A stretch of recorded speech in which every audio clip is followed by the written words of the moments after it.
Hey, or as they may say in your home state, howdy, partner.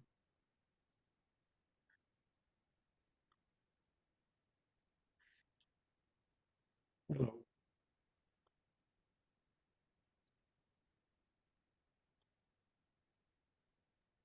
Can you hear me? Mhm. Morning. Morning.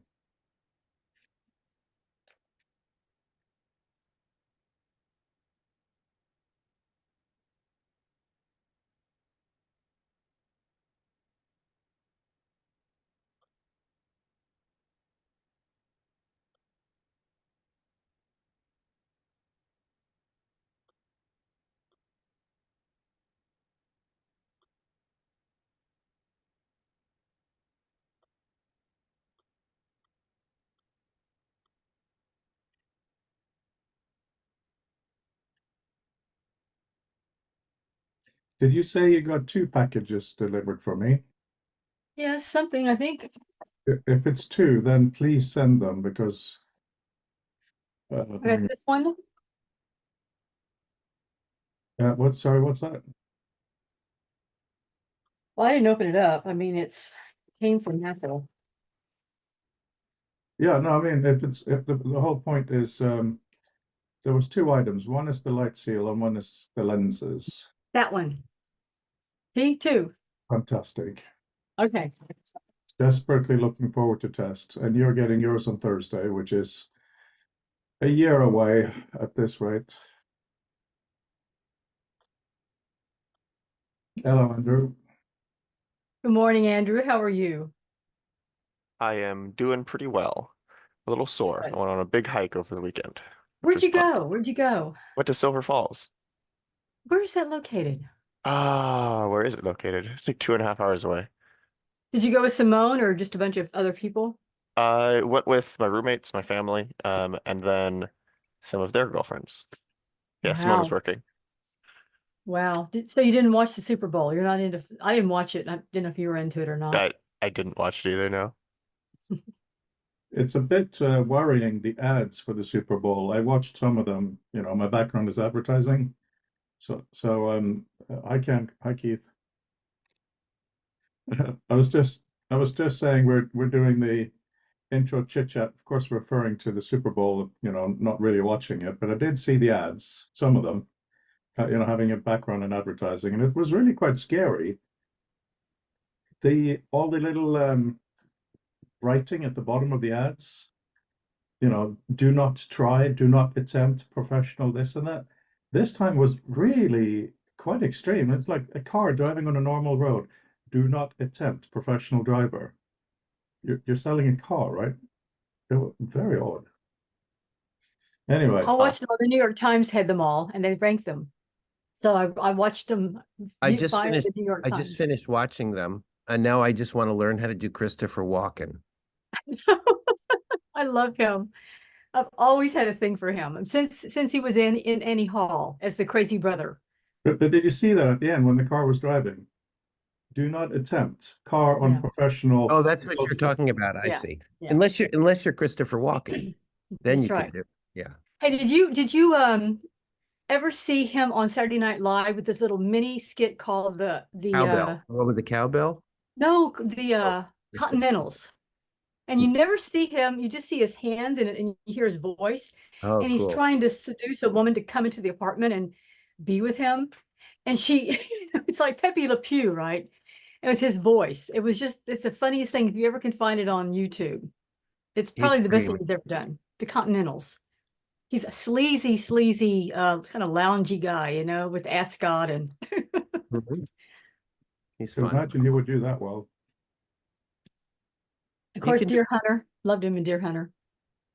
Oh yeah, wow, that's a while ago.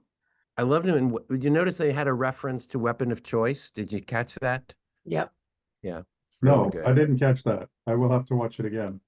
Yeah, I when s- Usher has his little cameo in at the top of the stairs, it's really, really brilliant. Yes. oh Hang on, yeah, somebody's calling my house.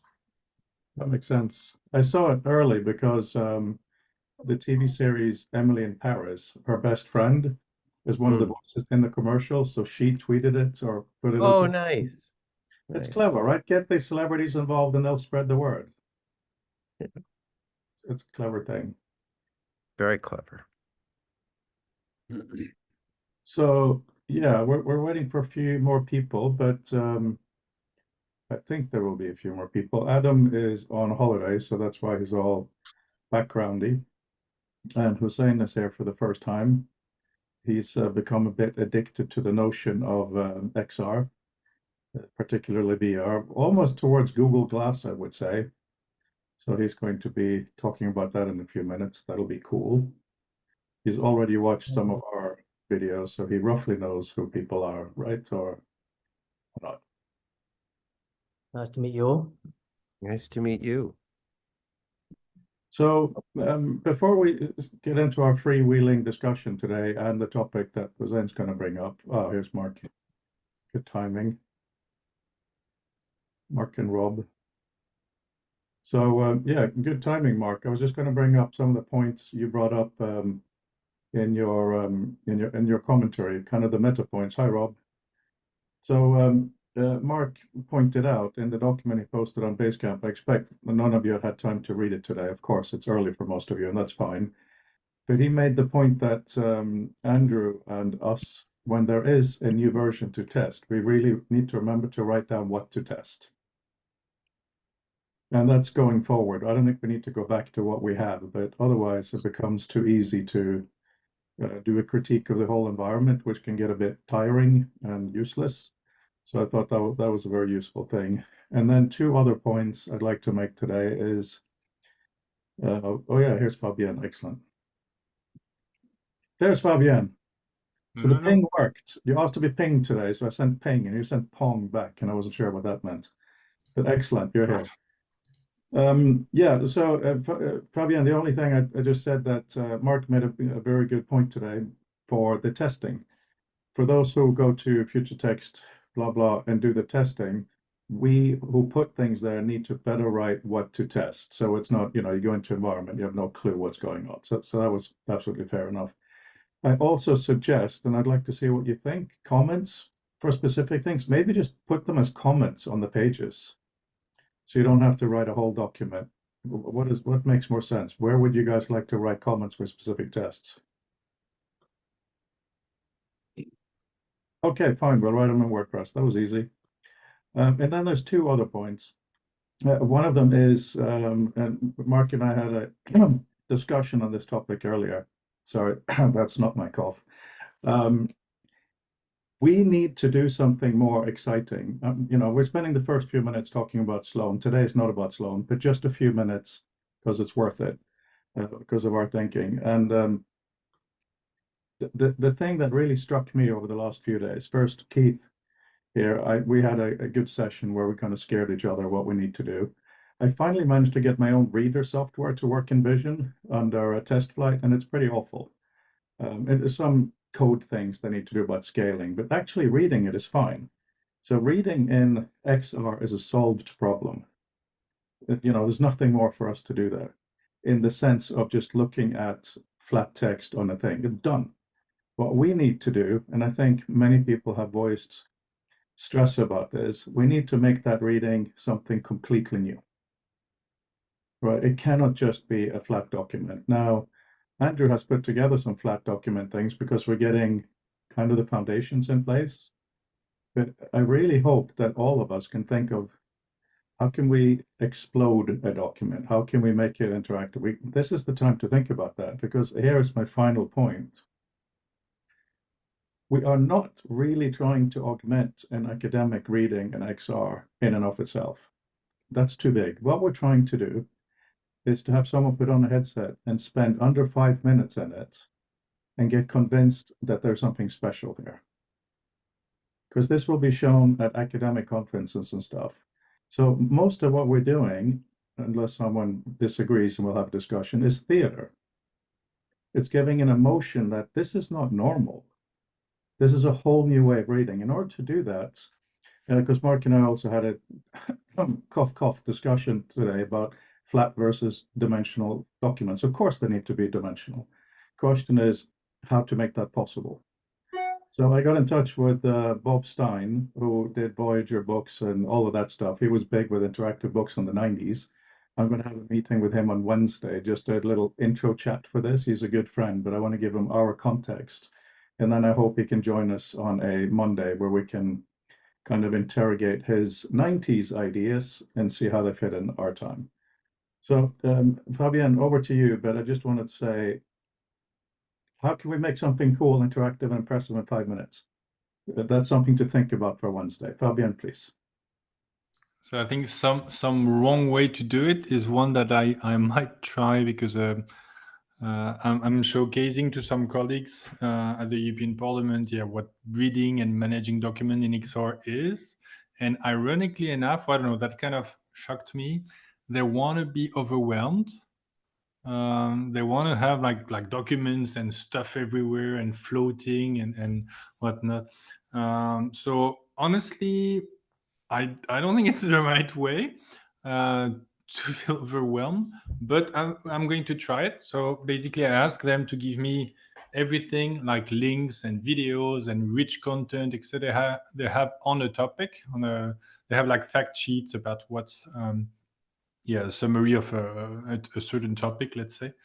And then we're going to put everything related around that document, and then we're going to see what happens, basically. So I really don't think it's the right way, but then I can tell you in a couple of days or week if it's actually, let's say, the naive approach of throwing things around, basically, and seeing what stick might actually be. And why do I mention it, even though I don't believe in it, is because I don't really know otherwise. So at least it's a way to try. It might be a way also to emulate kind of what we already do when we go to, I don't know, the library, and when you have the whiteboard and literally magnet or stick things around.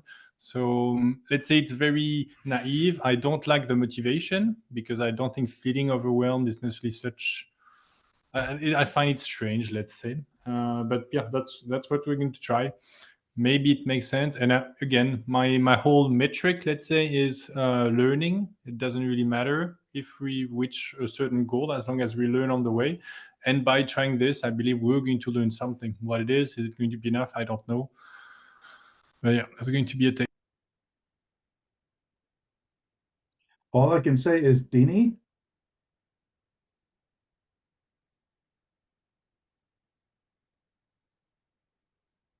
I think before we call something naive, we may want to try it. And we may want to work with academics to see how they actually want to work rather than what we think they should be doing.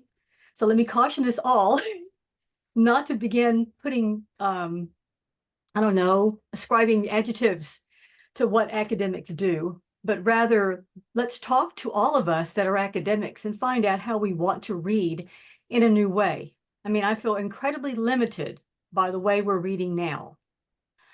What I want is something different, but I do want things in front of me scattered around so I can find things at a whim without having to ruffle through a stack of books to find it. There's got to be a better way. And as far as the emotional attraction, I think there is emotional attraction in the content and the actual kind of cinematic experience. So theater, maybe, yeah, but I think more cinema is what interests me. And I think that's probably Bob Stein's stance too. Bob came and spent some time with me in my lab right before the pandemic and gave us all of his collection, right? So we have a full collection of the Voyager CDs. And the thing that he really stressed in that work was to give that kind of beyond the book experience. So it'd be interesting to see what he says today about that stance. Thanks. it's interesting how we're using different words for what is probably similar. So I spent another morning working in the Vision Pro at my favorite coffee shop, where Keith has also been with the Vision. And a couple of observations. Number one, people actually pay attention to this headset compared to others, which is interesting. But I have the wrong prescription, which Hussein is helping me with. Thank you. And Dini's going to send me the lenses. Thank you. But the point is, I had a lot of stuff just to do that thing, all over the place. And I felt it was a little bit messy, but I am hoping that Alan will join us, and on Wednesday he will actually want to run a full session on user story mapping to find exactly what academics want. No question about that. But sure, there was something else I was going to say. But Keith, over to you.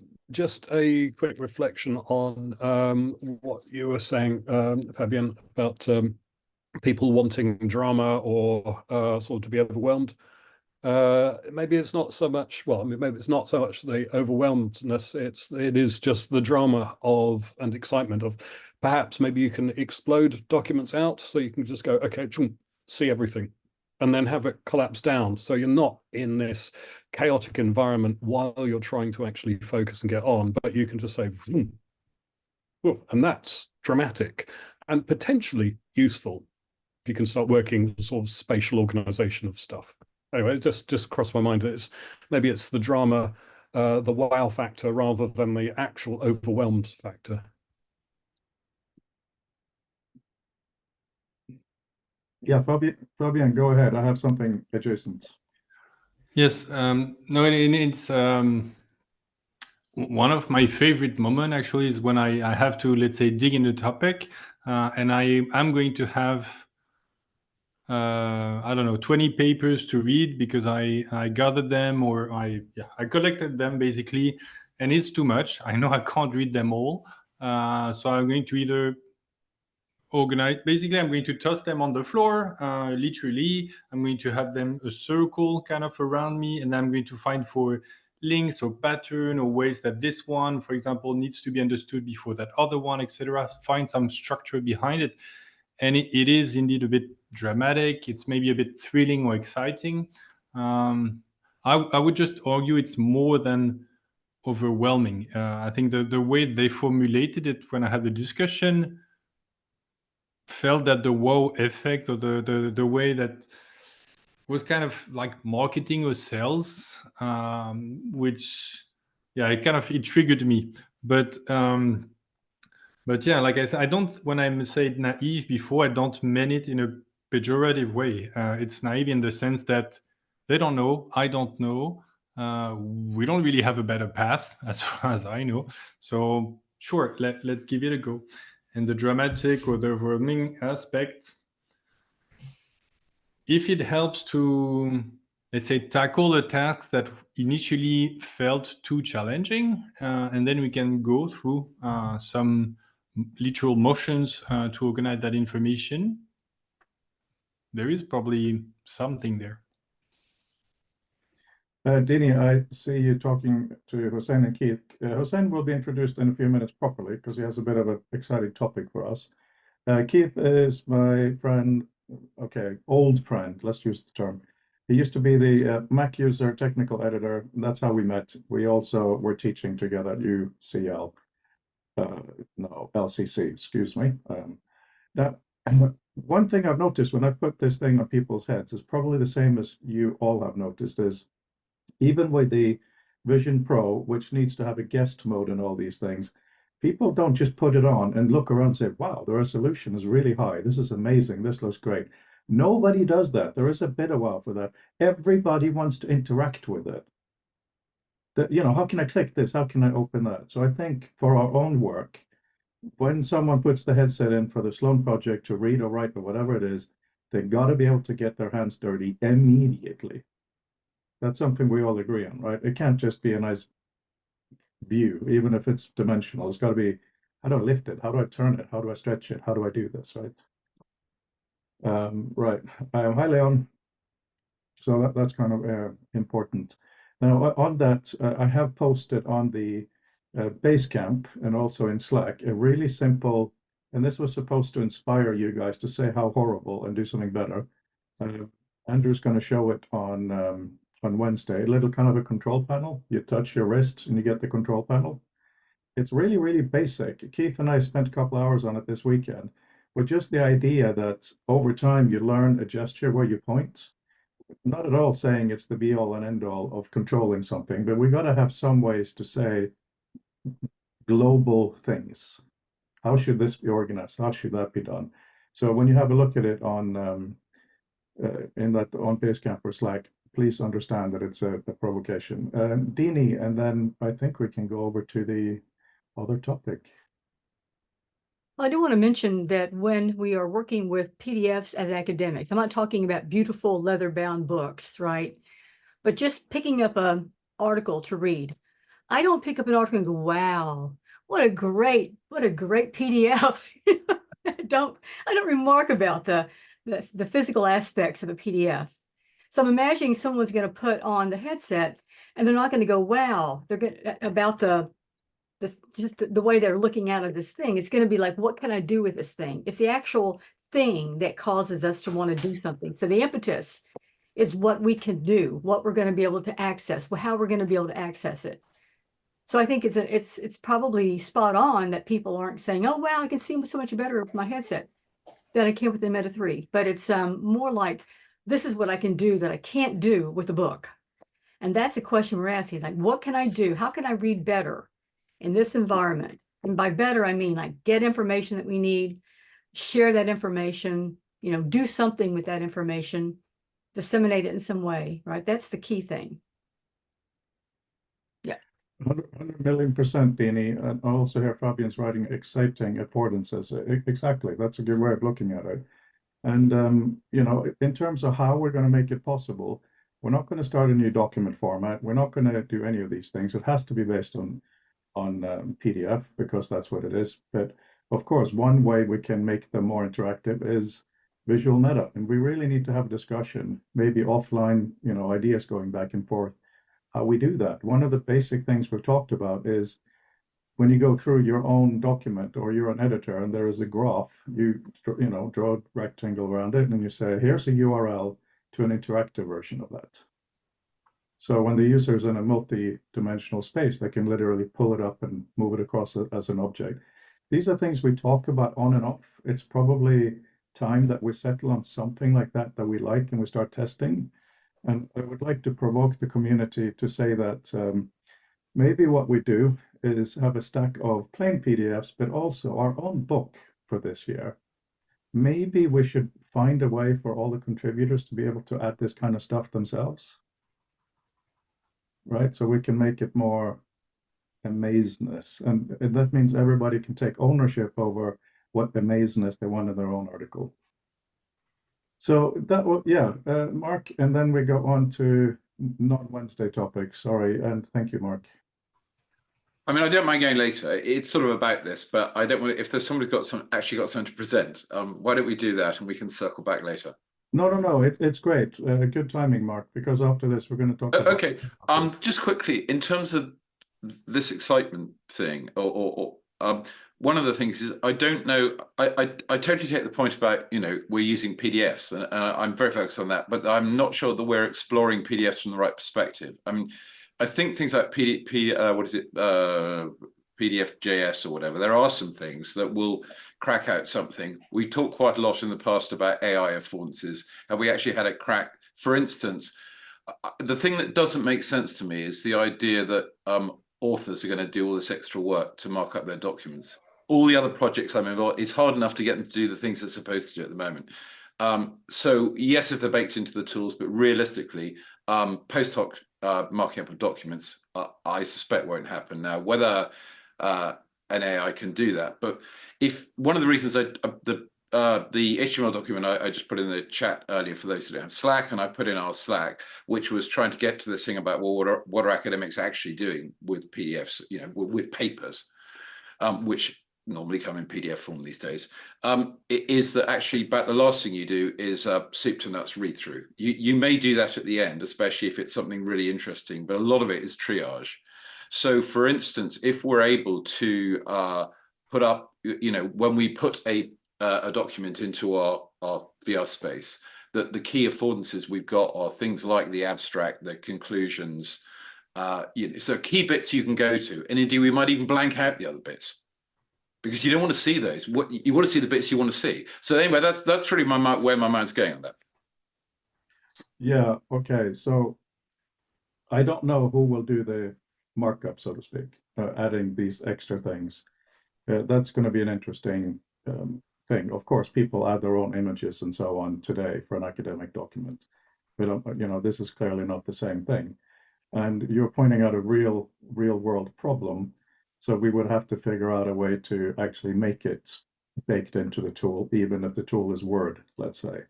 You know, there are obviously, anyway, you know what I think about Visual Meta. That can solve part of it. It can say on what page certain things are. But the real thing that will be really great, guys, whether you can go to the Wednesday, whether you feel involved in Wednesday or not, if you have some ideas for how you think magic stuff can happen in a document, please don't keep it a secret. This is the really, really good time because Andrew's made some great progress with the basic interactions. So now we can start looking at prioritizing and figuring out. Sorry, Andrew, I just read your message on the side. I got confused. Thought it was new. Yeah, so that's a big thing. And yeah, we could go on about this forever, but we are all happy. Okay, so Hussein is here today because he had what in the beginning sounded like a completely absurd and crazy and stupid idea, and therefore it isn't. And when I went to see him the other day, because I had problems with my prescription for the vision, blah, blah, blah, him and his brother helped me with my tests and all of these good things. I brought the vision, and he pointed to it and says he basically wants to make one, which was like, what level of insane are you? And then, as he will discuss now, he has some ideas with a company he knows. He's also looked at what Fabian has presented here. And on that note, I'd like to hand it over, Hussein. Please enlighten us, inspire us. Hi guys. Pleasure to speak to you all and to listen to you all. I'm really new to all of this. I'm very keen to learn. It's really, really interesting. I thought I'd just start with a little bit about me because I'm completely random to you guys. So I was born in the UK and my parents were born in East Africa in Tanzania. My wife is from Hyderabad in India. My best friend, my life coach, and my consultant is my 9-year-old son. His name is Ayan. I'm a business owner with my family, and I was born into the world of optics. My father bought his first practice the day after I was born. In general, as a person, I feel like I'm a creative. I enjoy evolving the process of doing things, and I love problem solving. Now we get to this. I feel now it's very apparent how AR and VR would change our lives. If developed correctly, I think we'll be in a position where we could throw away every device that we own to access all of our needs in a virtual space. Currently, the industry, well, in 2023, the industry was worth 25 billion, and it's forecasted by 2028 to be almost 3 times that. So, I mean, if developed correctly, the average person wouldn't need their desktop or their laptop, their television. I mean, you might need like a projector for like sharing watching a movie with someone, but you wouldn't need it for general. You wouldn't need your games console because it would all be included in that. The tablets, the smartphones, the watches, they would all be maybe used very differently. We wouldn't be as reliant on these devices. So when the iPhone was released on my 17th birthday, it changed the way that we function. It ingrained itself into our nature. And the first thing that you go to grab in the morning, it's your iPhone. The reason you're grabbing it in the morning, the reason that you've woken up is because your alarm has woken you up from your iPhone. Then the iPad was then released as a medium between the computer and the phone. And now we have these on our wrists, which do everything for us as well, for everything that we need it to do. Now Apple have entered the market of VR. They've priced it at $3,500 plus any clip-ons and add-ons you may need, with a 2 to 3 hour battery life that you can use while it's plugged in. That just means that you're going to be very static in it. You're not going to be able to use it all the time mainstream. But I mean, it's for you guys, it's for people like Frode. It's for people like Frode to develop, and you guys to all play with and develop a new world for people like me to then go and use. I mean, I'm really interested in making something go, well, not making something, but really interested in the idea of this going mainstream. It affects my industry. I mean, this real estate that this takes up on my face right now is affected. So I mean, it affects me directly in that way.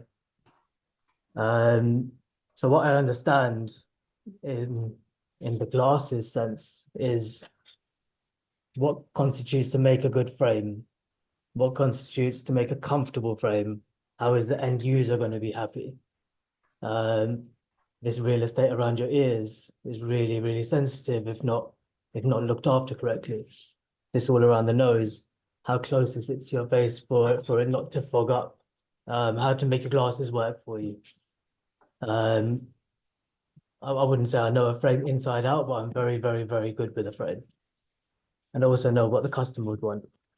But when I'm looking at the tech and marrying the tech and the hardware together, the software and the hardware together, I feel like the customer, it all depends on what the customer would want and what the customer needs.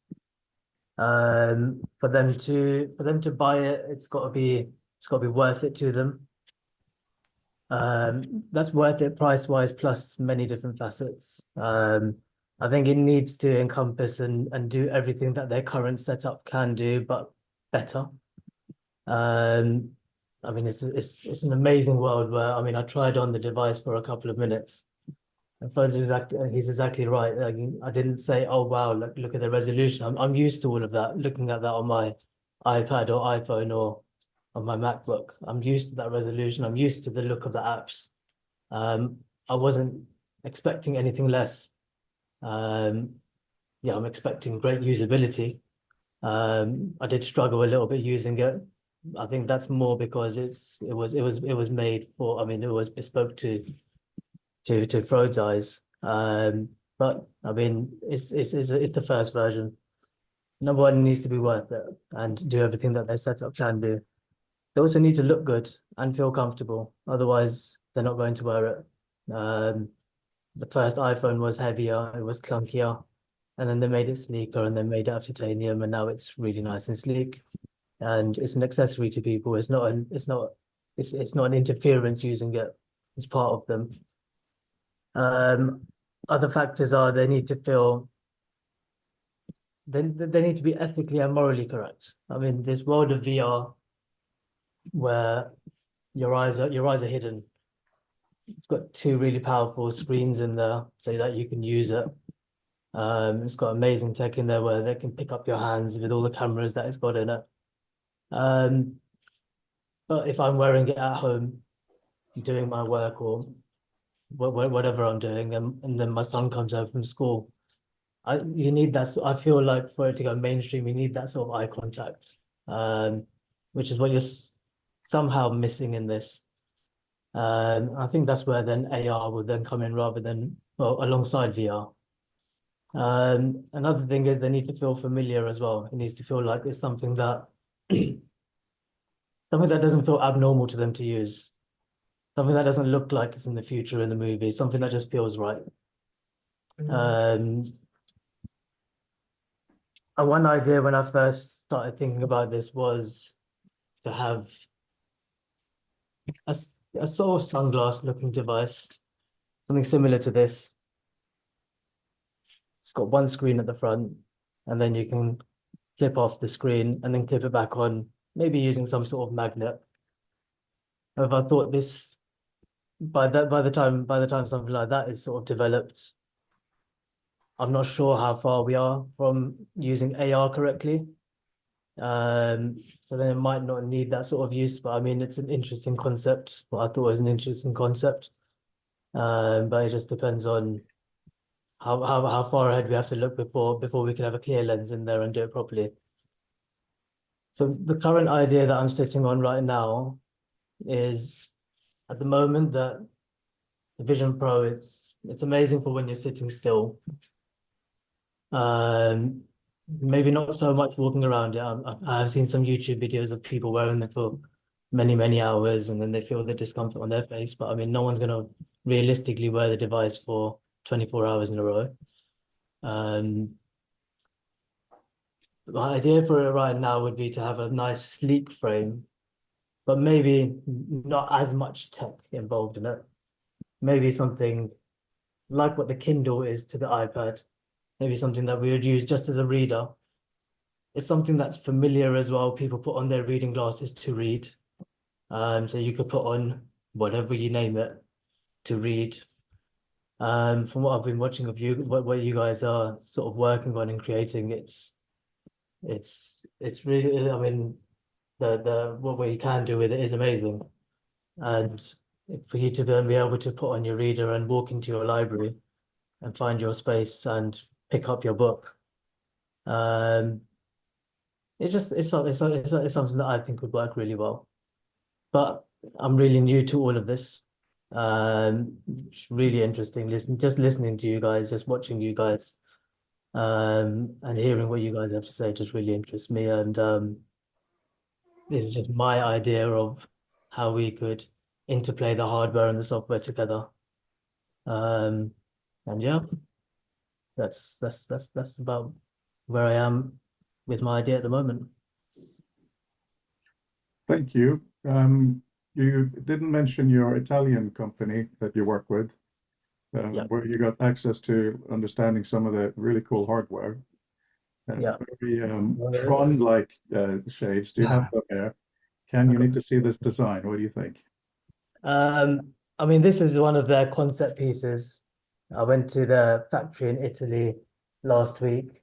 Beautiful factory, all fully sustainable. 90% of the factory is run by hydropower, and 10% of the factory is run by solar power. And it's in the beautiful Alps, in a little town called Legge. Everything is sustainably done. All of their paint is recycled. Their metal is all Japanese sourced, and it's very, very, very good product. We work with a number of different frame suppliers, number of different brands, and I've liked product. I knew product could make me money. But when I've really looked at product, I can always sort of find a fault in it.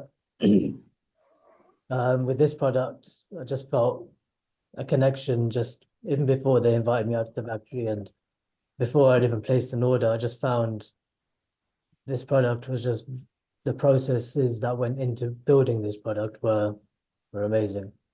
And then that was just concreted by when I actually went there and saw how it was put together.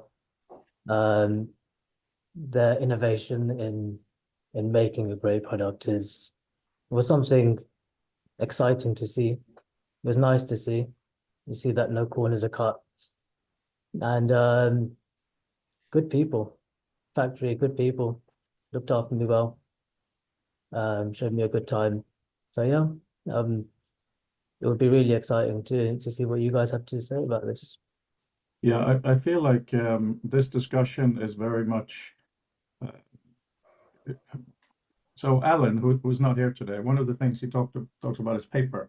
You know, we're doing very much the whole space and all of that is most of our discussion, and then paper. And now you're coming here and talking about basically Google Glass in a way, right? Where you see the world most of the time and you have an overlay. You know, not a new idea, but there's tech now that can make it happen, and it can happen in a really interesting way. So I wonder, particularly Fabienne and Brandel, since you talked about this, if you have any commentary. About lighter glasses. LiDAR glasses. Lighter. Oh, lighter. LiDAR would also be fun, yes. Well, I remember Adam, I don't know if Adam can hear us right now because he's mostly on holiday, but I remember one of his tests was, this was with the Quest, but it was just having text in front of you and you can toggle having it locked in space or having it locked to your vision, so you can just lie back and keep reading your book.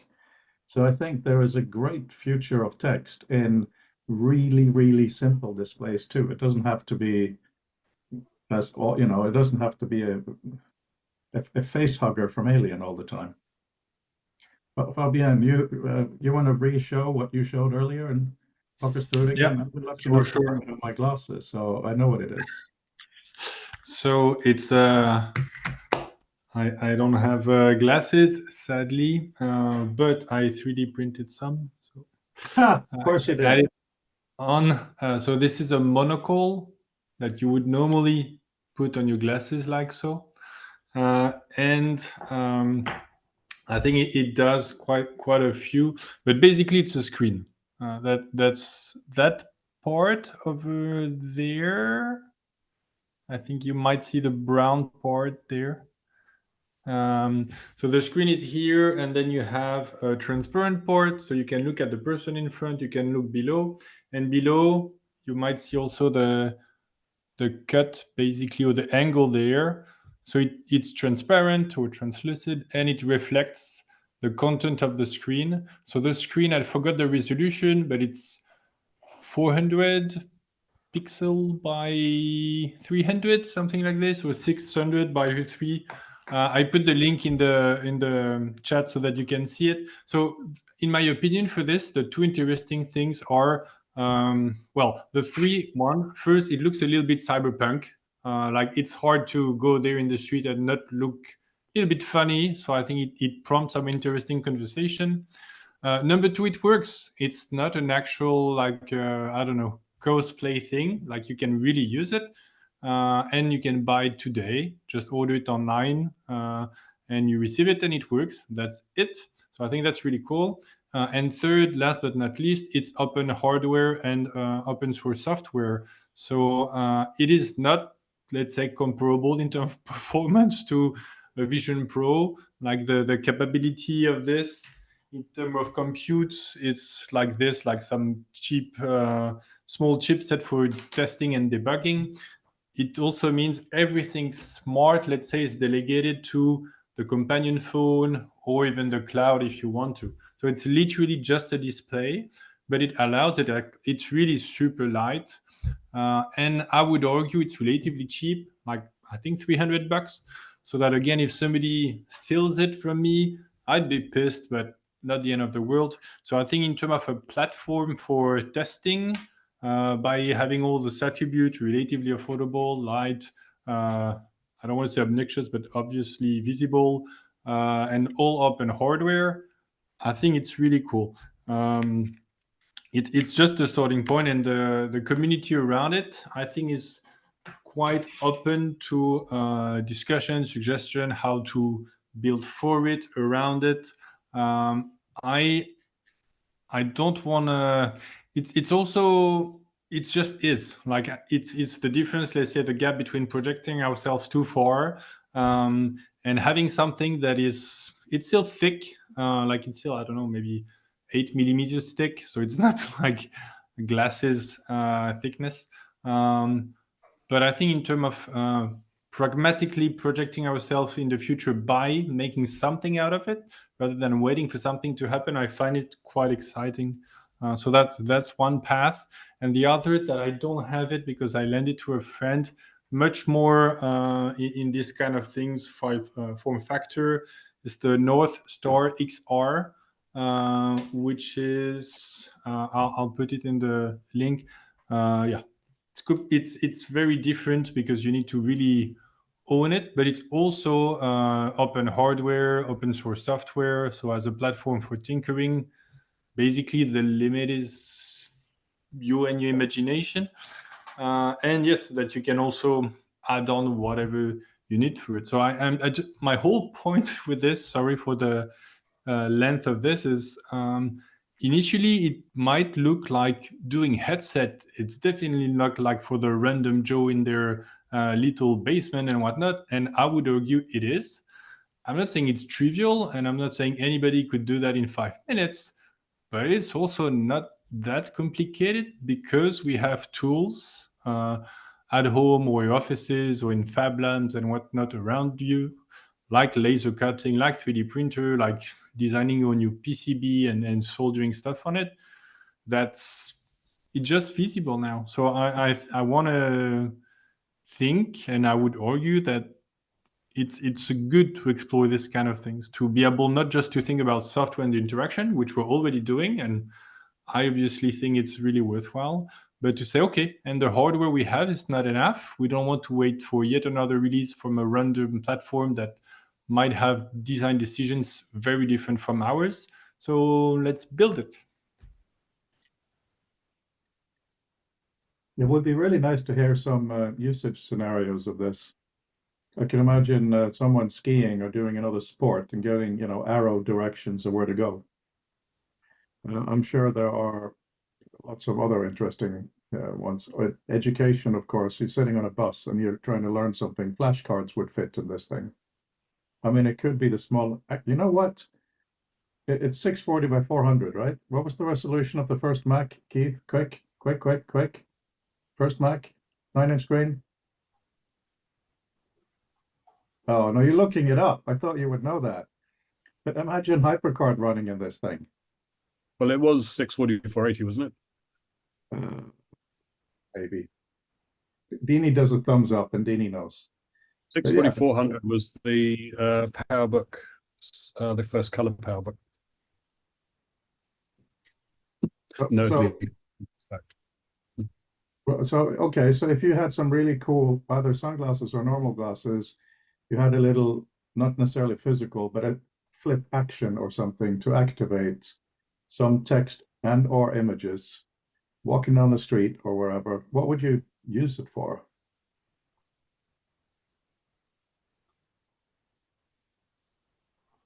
Text messages would be one, right? Ken, please.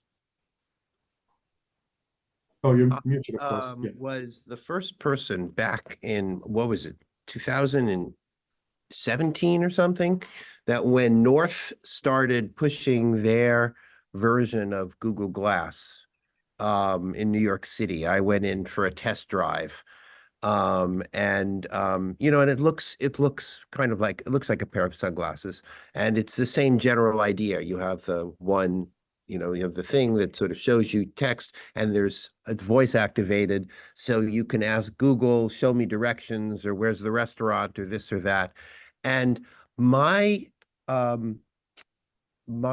reaction to it was more than negative. It was alarmed.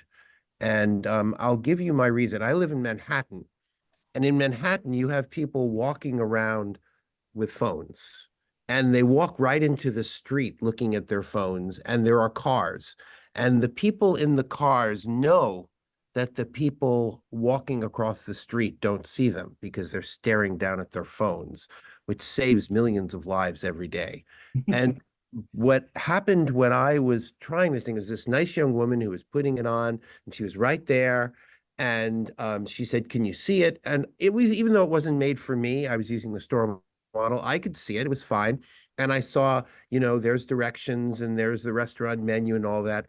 And it really came home to me in that moment that vision is not like audio. I've got my little, Bose Sports, which is audio, and I can be listening to this and someone's talking to me and I'm listening to music and it's just fine. I can hear someone's conversation and follow the conversation while the music's playing, because that's how audio works. But I realized that while I was reading that menu and that Google directions, I couldn't focus on the woman who was right there in front of me, because that's not how vision works. And so if you had people wearing these glasses, they'd step off the curb and they'd be hit by a car and they would die. And so I realized one of the reasons we need to either, level up to these things or to these things, or in the future they'll look like this, but they'll be more like this, is that we need these things to actually be in the world, stuck on a surface or in a place, because we need to be still paying attention to the world around us if we're going to walk out into the world.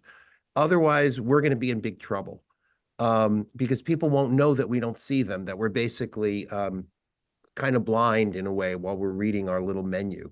So and I understand that Google Glass is fantastic for what it was originally made for, warehouses and factories, and you look at the QR code and you see where the box goes, and it's perfect for that. But I just don't believe that whole generation of stuff is really appropriate for social interaction in the real world, for physiological reasons, for the way our brain works. I agree with you, and I think I would add one more thing to that, is that we need to be able to not isolate ourselves. I mean, I can't speak for other countries, but here in the US, we're so isolated, right? And we're becoming more, my students are so isolated in the work that they're doing with their, their gaming or their social media spaces. Although they're reaching out socially, they're still not getting out. They're not leaving the house. They're not getting out. So my concern is, once we put the headset on, how are we going to be blocking out the rest of the world, or how are we going to reconnect to the world? So I think social interactions are going to be very important. And I do want to say thumbs up about the security issues, because there are a lot of women that are my age or academics that are in my position that don't want to put a headset on because they don't want to be blinded. They don't want to not see what's going on around them. It's kind of like when we run, and when I jog outside, I don't wear earplugs when I'm running, because I want to hear what comes up behind me. I have been grabbed in the streets before, right? And I don't want to miss that sound. And I think the same thing, we don't want our senses to be disrupted. We want to be able to be in the moment, in the world, right? No matter what system we're using. Thanks.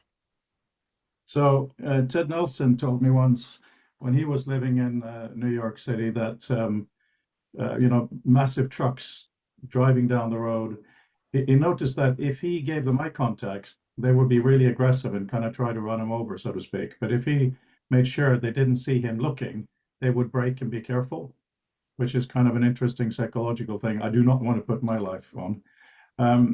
So there's some other aspects of this. The other day, poor me, I had to carry 2 bags of stuff, 2 cakes for someone, an elderly lady, and I got all these text messages, and I couldn't check the text messages. I'm not saying that is a frequent use case, but it would have been really useful if something came up here. But then there are 2 other aspects. One of them is, it doesn't have to be, of course, this is a little bit polarizing on purpose. It doesn't have to cover the main vision area, of course, not that you guys are saying it. But I could imagine such a thing as maybe color dots on top, so you get alerts for different kinds of things. Maybe even, we're talking about safety, like at a university, if there is some kind of a bad thing happening, you get a text, but you also get, literally red blinking light in front of your face. And then finally, a little bit along the Google Glass thing, imagine if you can take a picture, a low resolution picture, and instantly share it with somebody you care about a lot.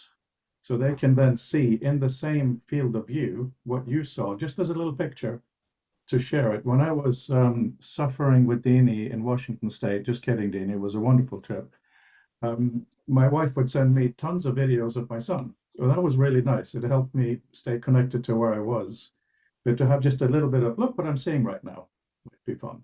So there's a huge swath of good and bad options. Fabienne, it is your turn. What are you showing us?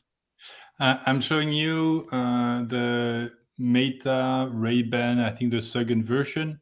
Why I'm showing you this is because there is this little dot on the camera when it's recording or when you're taking a photo or whatnot. Yeah, I think it should be red. I don't know, it sounds like a small thing, but I think we're so used to this, namely that when an electronic device is on and when it's recording, it's red. It's not there. And I think it's breaking some kind of social norm or some kind of, how do you say, a signal we're used to. And I think it's done on purpose. They don't want to freak people out, especially Meta being Meta.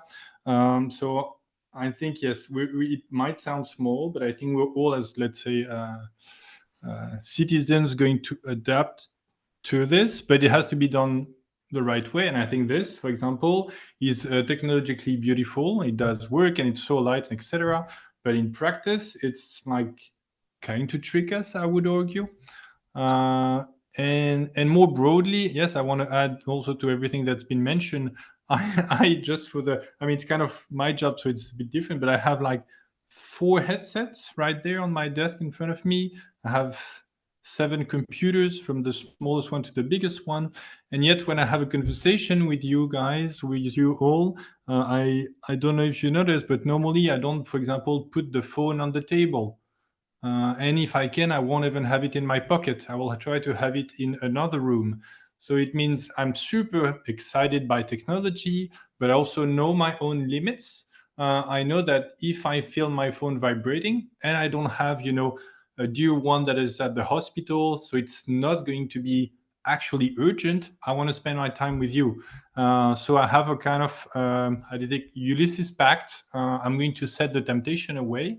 And I think it's both us being mindful of the technology and how it might, through dark patterns, kind of break some of the social interactions of quality we must have. Otherwise, we're just so in terms of conversation, it's completely pointless to even have a conversation. But it's also not the technology per se. If we have some kind of hygiene on how we use that technology and we don't allow us to use us for its own goal or the goal of whoever is manufacturing it, I think it's okay. So I want to be excited by it without being, let's accept everything, because indeed there are some social risks to it. But I don't think it's also good to kind of saying that it's inevitable, that it's going to stop a conversation. I have my super fancy phone, my glasses, whatnot. I want to talk to you. I want to talk to somebody dear to me. I set the thing away. It's not like stuck literally to my face or whatnot. So it's also feasible to being mindful and detached from it. That's really important, Fabian. Just wanted to say, I was just texting with Bruce Horn, and he said the Oakley Raider Pace running cycling coach is what he worked on developing. And I think it's mostly audio. He's going to try to join us, but he's currently at work, as you should be, Brandel. But I'm glad you're here. Just to get a perspective of, I think it's mostly the audio side, but they're still smart glasses, and there's so many things. I can imagine they could even vibrate, right? Vibrate right or left for navigation. Anyway, Brandel. The issue with the vision that like general sort of colonization of vision that Ken mentioned is an essential sort of danger that we need to be attuned to what the relative risks are. I think that it's a sort of a combination of signals and legibility and conventions and what we understand to be the sort of, because we all understand vision to be more or less the same sort of bundle of things in terms of what we will be able to get out of an environment, what we'll be able to notice and see. That's not true, but it's been true enough. Some people will be able to tell where there's some wheelie bins have been kind of shifted 6 inches since last week, and other people will barely be able to recognize that the cars are one color or another. But there's enough of a common basis for what we understand to be the kind of relevant and critical information in the hierarchy that we'll see as we walk down the street. Partly because we have assumptions about the way other people's minds work, which are, varying degrees of correct.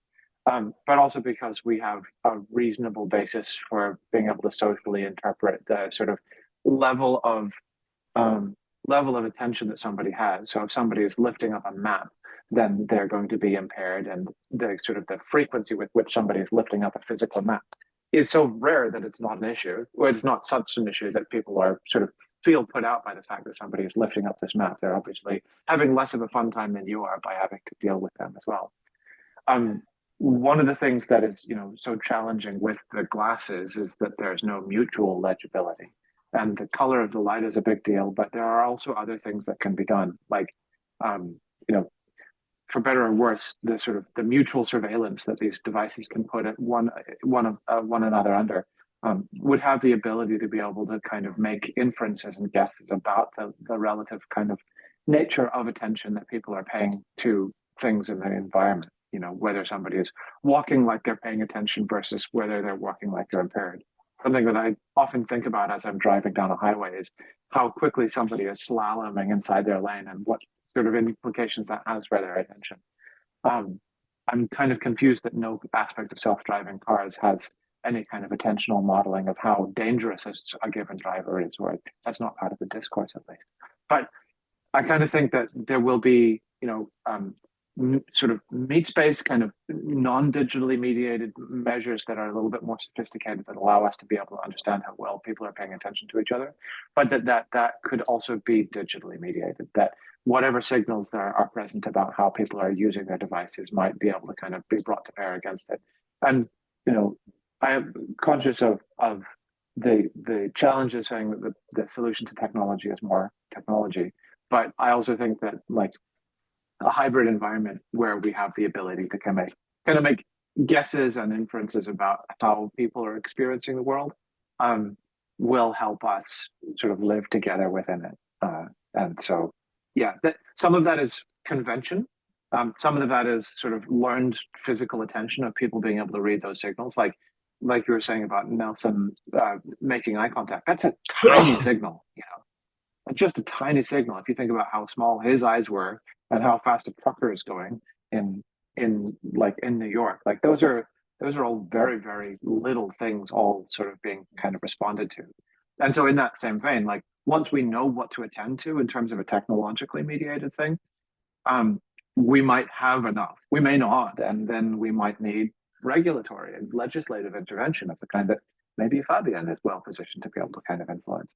But yeah, like being able to have a mutual sort of agreement about the relative sort of aspects of attention and legibility within an environment is something that's going to be, unfortunately, a slow burn. And a lot of people are going to get hurt before that. So let's fix it. Just going to say really briefly, Fabian, I saw you have your hand up, but Tesla does do that.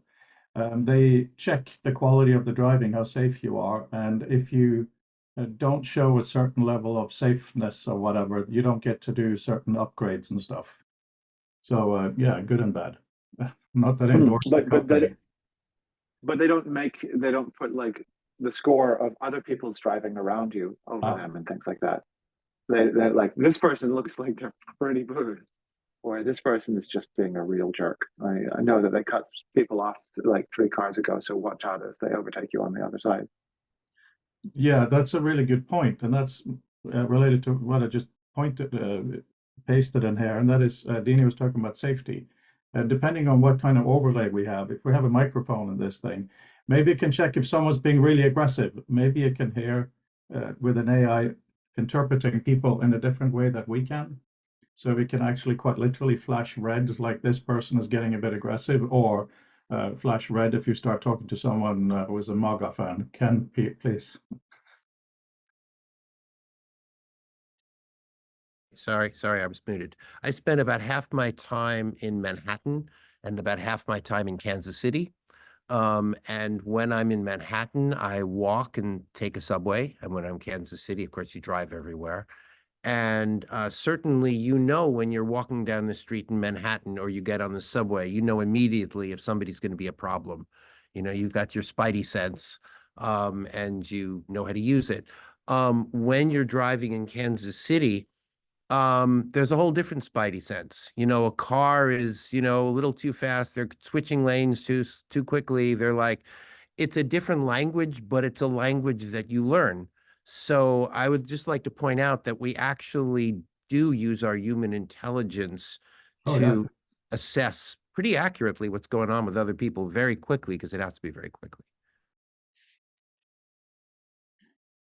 Yeah, absolutely. I was just thinking in cases of people may not have that sense for various neurological reasons. And also, you know, our watches now will tell us if we're in a really loud environment. So I'm just saying there are different kinds of things that can be measured we may not notice over time, Fabian. Yeah, to briefly go back also on the building the glasses part, I did not plan to do this at the beginning of this conversation, but while starting to hear the presentation, I received yet another gadget, not going to detail it, but it's very raw. So I basically 3D printed a case for it so that I can travel with it in my pocket. And I 3D printed this during the conversation. I just went downstairs now in my basement to pick it up. So it just to show, and it's not amazing, but it's like, I don't actually know the precision of that thing, the 3D printer, but it's sub-millimeter precision. I just download the file. I'll put it in the comment also just for reference from the internet that somebody's done. I discuss, and boom, I have a physical object in my house. So it's again another illustration that I think a couple of years ago, making your own 3D glasses, you would sound like a madman even suggesting it.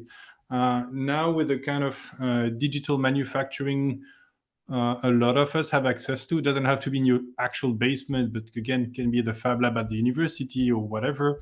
Why do I highlight this? Is again to promote this kind of thinking. Like, let's make the glasses. If we say, oh, the red LED of the Meta glasses is not correct, we can literally, instead of talking about it, we talk and we build, and then we talk again, see how it evolves.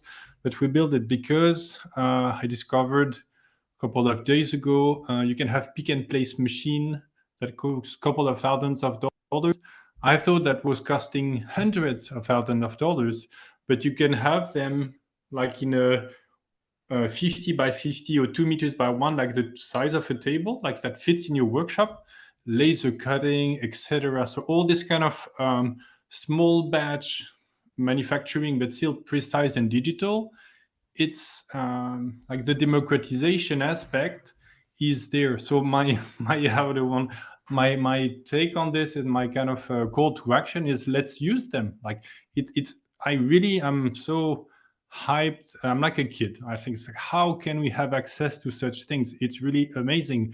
But if we just have access to it as a kind of concept, it's pointless. It's as if we didn't actually have them. So now that we do have them, yeah, let's make glasses. It doesn't even have, again, this thing doesn't look good, but it's functional, and then I can iterate on it. Like say, I want another version with that other sensors I have there is going to be a perfect fit, etc. So I think, yeah, I'll put a couple of things, but digital manufacturing now, even though it has imperfection and it should not be sold as the solution to everything, for this kind of use case, like a prototype in short batch, let's say here I see 12 faces, 3D printing cases, doing a PCB for this, soldering a couple of versions. It's definitely the kind of scale that is both feasible and even economically viable. It's not going to cost like huge amounts. So it was just like a very practical example to say it's not theoretical, it's now.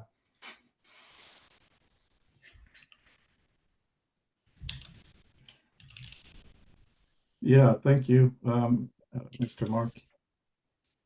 Yeah, I was just thinking on the same sort of situational awareness. I very much follow on from Ken's point, which I agree about. You know, this fact that in different places you still have really quite sophisticated sense. But I was also reminding myself, and I think back to my youth when I was watch keeping in the dark, and how flexible I might be on 6 or 7 audio circuits, but the situational awareness, you know, when working basically in totally moonlit night, working with things like helicopters and no lights, you really had to work incredibly hard at situational awareness. And the reason I mention it is just how little it took to completely break that, which is one of the interesting challenges for us. That doesn't run, for instance, counter to what Fabian's just said, because absolutely, yes, I really do think we should try these things. As we didn't try, we won't know. But it's the issue of how you move that to scale at a rate that doesn't run faster than the rate we as the humans using it can cope with it. I mean, I hope that doesn't sound dystopian, because that's not my take on it, but I think that's a challenge. And I just wonder actually if there's anything that's out in the public domain. I imagine the people who are doing head-up displays, you know, the F-35 and things, where people are flying effectively with a, you know, almost like a virtual display. It must be, I'm working under very, very high workload, and I'd be interested to see if there's any interesting sort of stuff that's come out of that might be pertinent to us. Did you see the guy jumping out of an airplane with with an Apple Vision Pro? Well, somebody has to. The amount of dumbness that's coming out of this incredible thing is really a fascinating meme. Leon, please. Now, I think everybody's gonna check that video now. Now you mentioned it, but yeah, I was also thinking that there's also, I think there's still also a sort of niche. It's the human-centric niche, and I would like to compare it with these glasses. Like, I'm not using it for games or other things. It's really for me to make my life a bit easier. So I have -1. So it's really useful. I really love wearing it, and I was able to go to a place where I could pick the frame, and so this was a really personal experience. And I can also imagine that there will be well, it's not crazy to assume that people with other problems would like to have tailor-made glasses as well. For example, I was thinking a bit, I have tried Fabien's monocular. I really liked it. It was text, and it was monochrome. And I was also thinking like, hey, if it would be, it's not monochrome, is it color? Okay, so it's even better. Anyways, I was thinking that sometimes when I'm driving, sometimes there's like 4 roads and we're going in all kinds of directions, but it's not always easy. I cannot see the lines all the time, and that's very, especially when it's dark, it's very intense. And I wish there would be some kind of Tron-like lines projected so that I could sort of see, where the road is. So I could imagine all kinds of sort of layers or helpers. Also, maybe people who have a bad balance, that they maybe can see something which keeps their reference a bit. I mean, if you have an ear problem, then or tinnitus, then this can mess up your balance a lot. So I could imagine a series of glasses which are not the fully immersive one, but just simple glasses which make a person's life a little bit easier without any apps or games, but just very simple guides projected on top of their reality. So that was just my thoughts there. Thank you. The challenge with something like that, in contrast to what I presume the monocular is doing, is that having a head-up display is very different to having a world-registered head-up display, in the sense that, like Google Glass, didn't bother trying to reconcile its immediate exact position with the information that it was displaying, and having lane markings beyond saying like, you are in the left lane, you are in the middle lane, you are in the right lane, kind of thing. That would be possible with something without direct sort of immediate world registration. But the kind of apparatus that's necessary in order to be able to make sure that the things are lined up, that's a really hard problem. And so, obviously some things have solved it. Apple Vision Pro is pretty good at it, but you need equipment. And so the big challenge is like, under what circumstances are you willing to sort of pay, both in the immediate, obviously direct financial cost, but also in terms of the ergonomic and power and performance consumption cost of registration versus merely having that information available. And so, yeah, like there's a whole constellation of circumstances in which something that is absolutely as light as possible is better. And then there are places where you need to pay those sort of human factors, social, economic, financial costs, because of the fidelity of those things. And all those things will all converge as people figure out how to make those things easier. But there's going to be a disparity between what works for where for the foreseeable future. I don't know, Ken, go ahead, but just wanted to highlight the chat. The stats of this monocle thing is quite crazy. Please have a look, guys. Ken, where are you? There you are. I'm here. So I wanted to comment on that. I mean, I when I've been talking to people about this, like since the 90s, for the last 25 years, the conversation has always been, I mean, at least this has been my view, is that there is the easy thing, which is not that interesting, and the hard thing, which is essential. And the easy thing is I can put a display in front of my face, but it's only of limited relevance. And the hard thing which is, oh, my light just went off, but it doesn't matter. But the hard thing is, my headset is aware of the world around me. And the display appears on that wall or in the air or on that table or whatever as I move around. And the reason that doesn't bother me, and it's never bothered me, is we know that Moore's Law continues to work. And, you know, I remember, many of you remember when video chat was a fantasy, you know, and until about 2000 or so, until about 24 years ago, people would try to do it and, you know, they'd get fired from their company because they'd be the designated, you know, sacrificial lamb who was handed the video chat project because it just wasn't ready. And then it was ready. And now, of course, here we are Zooming. And the only thing that's really changed is the combination of computer power and connectivity. And that just continues. So there will come a crossing point, just as, you know, my graphics algorithms, at some point you could only use them in movies because it took an hour a frame. And then at some point, Moore's Law came along and it's like, oh, now it's real time for games. But the algorithms didn't change. What changed was, you know, that tidal wave just moved along. And it was the same thing. This is why Steve Jobs waited until 2007 for the iPhone. If he tried it in 2005, it would have been too early in terms of, you know, the capability. So I'm not worried that none of this is science fiction. It's just, and one of the nice things I think we all understand that Apple did that did us a favor with this thing is said, yeah, it's a little too early, but let's all start thinking about it because it's going to be this very, very, for them, important market. And for us, important paradigm shift. That's my 2 cents. So very briefly, I put another set of glasses. So they're from Bose. I got them for a workshop in New York 5 years ago, maybe I forgot, a long while ago. Point is, I use them until they don't work anymore. I think the contact in one of the branch is broken. I need to fix it. But those ones, I wear them until they died out and until there is no battery. The Google Glass or the Monocle, I wear them until my experiment is done. Because unlike, for example, XR glasses like the Quest or Lynx or Imagine the Vision Pro, I look at an object that is really close to my eye in practice, and the focus on it is straining. It is just tiring rather quickly.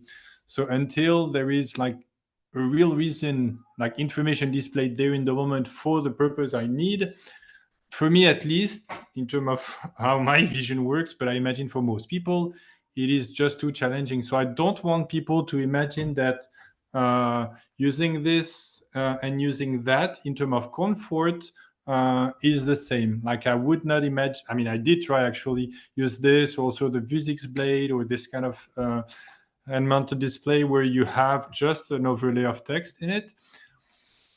It's really demanding. Whereas this, where it's just audio, so I wear them, I'm going to walk around the park, I'm going to run around and whatnot. I just can wear and actually do wear them as all day long, basically. And it's a really different thing, but it's also a different medium. It's audio, it's very much, I don't need the in context. I decide the context, and it's just like listening to music or a podcast. So it's also a little, I don't want to say warning that this kind of overlay display, at least in terms of human vision, as far as I know, is quite straining, quite demanding.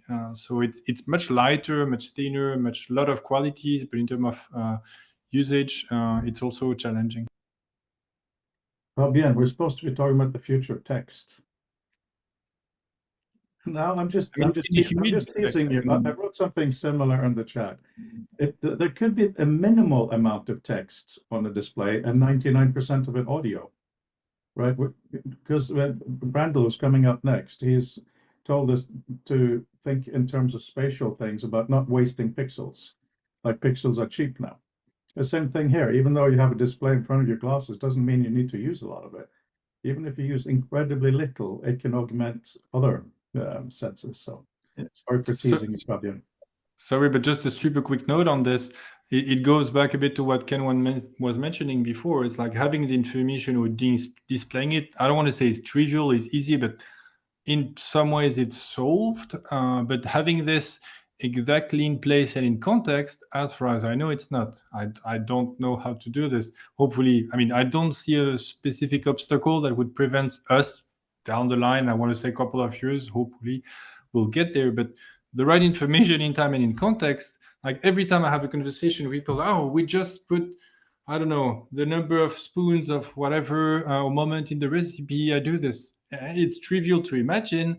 To do, not so much. I mean, for this example, I can imagine some solution where you indicate I'm at that step of the recipe, but otherwise that it just does it, I don't think it's trivial.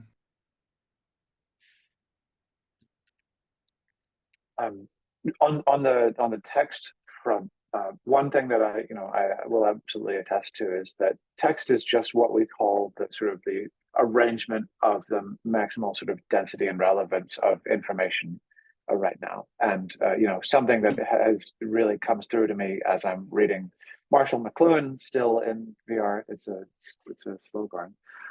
Is that there are all kinds of ways that I want to arrange the book in order for it to sort of do the job that it wants to do in terms of these chapters that are more or less in parallel, and being able to kind of construct these structures that would be relevant for reference and things like that.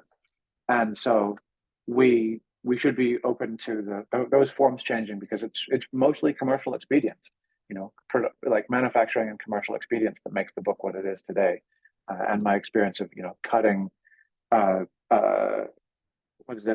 Technics and Civilization in half just because it was more convenient for me to carry it that way should be proof positive that we get a choice in these things. And in the same way that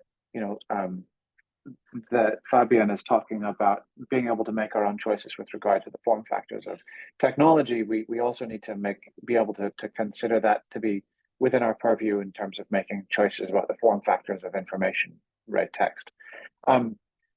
Another point that I wanted to make, though, is about Moore's law and timing. Is the one that it's not just a sort of a magical incantation insofar as Moore's law actually also tells you when things will be ready.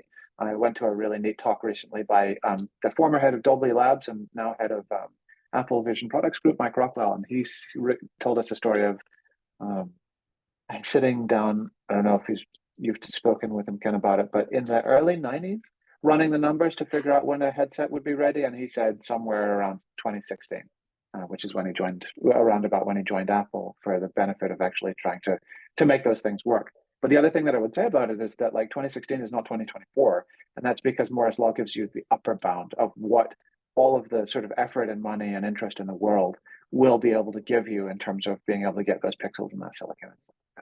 And one of the other things that you need to do while you're sort of expecting Moore's law to happen is to make sure that all of the transitional points through those curves are also adequately profitable and valuable. So you need to get not just, you need to stay alive from here to there, and make sure that there are useful intermediate points along the way. And the more that those can be recruited, the more guaranteed you are of being able to kind of meet those points. And I've said before, that silicon, insofar as it relates to logic gates, was on that trajectory long before the silicon that we use for doing display was on that trajectory. And now we have the same kind of motivational rationale for photovoltaics. It is now on that trajectory, and we can expect those kinds of gains over that time period. But we don't for the longest time we only had the logic gates ones that Moore's law actually comes from, and so hooking those things up also sort of requires an entire industry of demand as well. But when we say Moore's law will take care of that, we kind of know when the best case, and so we can also sort of aim and plan and think about how we sort of make sure we can shepherd it along toward those glorious and terrifying endpoints. And there's two things, but I have to say first, now that Moore's law has become so many times mentioned, just want to put recognition that it was actually Doug Engelbart who came up with that after his scaling study in wind tunnels. And he did actually tell Moore, and he actually acknowledged that that's where it's from. So just for the record, put that down. But two things of relevance to this. One is I saw someone with a Vision Pro, but they were wearing a baseball cap, so the strap was on the outside. And they said it made it comfortable because it took the weight and distributed it over the whole head, which I think was really, really clever. I'm probably going to try that. But I'm also thinking along the lines of glasses, which are interesting. What about baseball caps? Oh, Dini, are you going? Oh, yeah, she's going. Cool. Yeah, in a baseball cap, you have the sound, you can have tactile stuff in your head, and also you have this little flippity bit, which can give you a tiny bit of information if you need it. And then finally, virtual graffiti. Douglas Adams' whole idea a long time ago. Imagine if you decide to turn on a specific graffiti at a specific venue or event. So you walk up to something, you get a little bit about text or what it is. Of course, you can do it on your phone or other devices, but it may be a way to leave messages that are only in that location. Anyway, so many opportunities. Ken, please. Yeah, so just to respond to that for a moment, I think the key cultural moment in the United States is going to be when people are wearing these while wearing their baseball cap backwards. That's when we'll know it's hit the heartland. But I wanted to respond to what Fabian said. I have 3 pairs of these, which all serve different purposes. These are the sunglasses that I wear on a nice sunny day. I've also have my Bose prescription glasses, which I wear, they also serve as prescription glasses if I'm driving or if I'm watching a show or something, in which case if I'm watching a show, I don't usually keep the audio on. But I would like to point out, in terms of the relationship between the audio and the future of text and everything we're all doing, I've already mentioned that our group, everybody has these guys, and we are constantly doing stuff with multiple people in the same room, playing around with things and pointing at things and picking up objects and virtual objects. And we're working with another faculty member at NYU, Agnieszka Rydzyńska, and her entire lab is focused on better and better immersive audio, and matching room acoustics and things that are technologically beyond what we can do, but we're happy to work with them and let them do it. And right now, in our WebXR-based system, we have enabled the WebKit audio, and always when it's running, whenever anybody is talking, the audio stream is being turned into text. And as our students are doing various, and because everything is networked, if I talk into my computer, that's going to go into my headset. And so our students are constantly asking the question, when is it appropriate that I said something, and that's going to change the content that I'm seeing around me? And it's not that they have the answer. It's more that they're just taking that as one of the modalities in addition to pinching and pointing and looking and all these other things. And I'd encourage this project to be thinking it's not a competition. It's another natural form of human input that can be used in the future of text, however we display it and whatever it ends up looking like. That's really, really important, the sound and context of all of this. Now, for some reason, in the middle of that, you made me think of your lab. And imagine if someone is in a situation where they can copy something in extended reality. Of course, they should be able to do that, copy with context. But imagine if they do this, they do an action. So it goes to their eyes, their glasses, because, we have Fabian, have you tried what Andrew's done, by the way, in our tests? Because we now have, okay, a quick aside, if you go to our Future Text Lab and go to current testing, he's actually made it so you go to the site, there's a big sphere, you touch it, you go inside our experience, and then the sphere is on your wrist where your watch would be. You touch that for the control panel that we're thinking about. That is 100% taken from you, Fabian, so thank you. But imagine if you put something on your glasses, and then that thing is then, because it's open source, open network, open everything. When you have these small glasses, you have, like a little yellow sticky, so you can actually take information with you there to move things around. It goes to the idea of something we discuss a lot, metadata, openness, and connectivity. We shouldn't be stuck in one place. And similarly, imagine if you're walking around and you experience something during the day, even with these simple glasses, you can make a note and it knows where and when you made that note. So when you then get into a richer environment with Apple Vision or something like that, you have access to the same information. It can then go into that. This is one of the reasons a third of our Sloan thing is metadata. Of course, primarily visual meta, but it doesn't have to be. But there has to be metadata to make any of this work. That was my soapbox for the day, number 10. So Hussein, yes, you have definitely stirred the hornet's nests. You know, poor Fabienne comes in and screams into the void. So you've extended that echo, which is very, very good.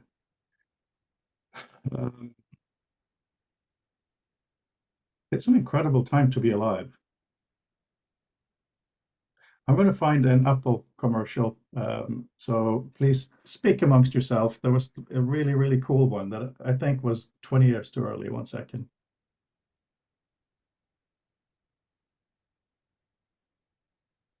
Oh, Ken, there was a post that you made. I feel like it was probably over 20 years ago. And just if you recall it, it was a sort of it was a joke about, it was a series of joke products that Silicon Valley would make. I think it might have even been before the early 2000s .com boom. It talked about multicolored objects being like that were still useless, but were attractive because they were in multiple colors. It might have been a satirical take on some of the things that were cropping up around the multicolored iMacs at the time. Do you remember that? Does that ring a bell at all? Yes, I do. It was in 1997 when I started realizing that the entire culture, my theory was, as the baby boomers all started becoming old enough to have money and power. And this was the resurgence of Steve Jobs in the mid-late 90s, tapping into that with Toy Story and the iMac, and even the US money was getting simplified, and the resurgence of the coming back of the Volkswagen Beetle with a Bud Vase this time, and basically it was the baby boomers all embracing their power, and everything became a grown-up version of Play School with squared off rectangles, and you just saw this whole design thing telling us, we're in charge and we're playful and we've got money and nobody can stop us. And it was a whole thing. And so I actually came up with a parody about lickable iMacs, That's right. just because it just seemed to be what was going on with this infantilization of an entire generation. But that was a while ago. That was almost 30 years ago. So that was a different time. Now we got other stuff. Now, of course, Yes. The world is ruled by Taylor Swift, and we have to move on. I put that's Yes. just perfect, and I just put a link in here to that video. If you want to, now will be a really good time to watch it. Obviously muted. It's just absolutely wonderful. In terms of the infantilization, someone pointed out recently, to me anyway, that fashion is basically dressing like what you don't have now. So if you have a really messy world, you want to be very elegant, like in the 50s. If whatever it is, it's a reaction against what you have. Mm-hmm. So yeah, the lickable iMac. I like that. I could probably find it somewhere, but I'd have to look for it for a bit. I will do that. I think it's this one. It's the mrl.cs.nyu.edu. The lickable iMacs page. Oh, great! You found it. Well done. Yeah. Thank you. Yeah, I was bringing it up in conversation recently to a friend who runs something called the Near Future Laboratory, and I didn't have quite enough to grab onto it, and I was looking through your blog, which only starts in 2007, so it wasn't that. 2008 So starts in maybe 2000, something- January 1st, Oh, wait, 2008. yes.